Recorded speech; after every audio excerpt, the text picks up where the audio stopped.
అమరావతిలో అడుగుపెట్టిన deputy CM Pawan Kalyan పూల వర్షంతో స్వాగతం పలికిన రాజధాని రైతులు. ఈ నెల 21 నుంచి ఏపీ అసెంబ్లీ సమావేశాలు 2 రోజుల పాటు జరగనున్న సెషన్స్.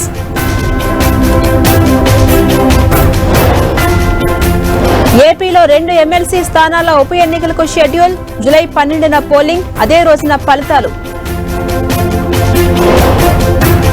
ఏపీలో ఈవీఎంలపై రాజుకున్న రాజకీయ రచ్చ. జగన్ ట్వీట్ పై టీడీపీ నేతల మండిపాటు.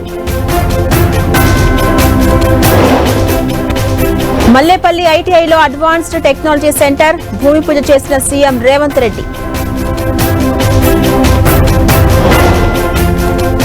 పవర్ ప్లాంట్స్ ఏర్పాటులో జాగ్రత్తలు పాటించలేదు.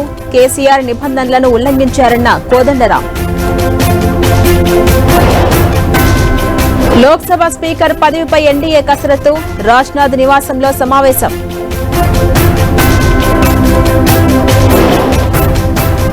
రేపు కేంద్ర కేబినెట్ సమావేశం. పలు కీలక అంశాలపై చర్చించే అవకాశం.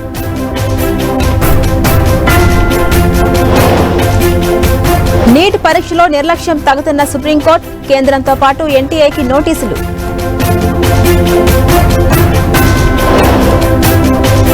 పెట్రోల్ ధరల పెంపుపై భగ్గుమన్న విపక్షాలు. బెంగళూరులో జేడీఎస్ ఆందోళన.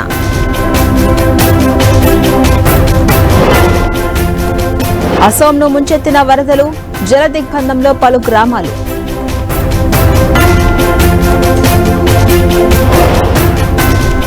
లాభాలతో ముగిసిన స్టాక్ మార్కెట్లు. 77,000 మార్కును క్రాస్ చేసిన సెన్సెక్స్.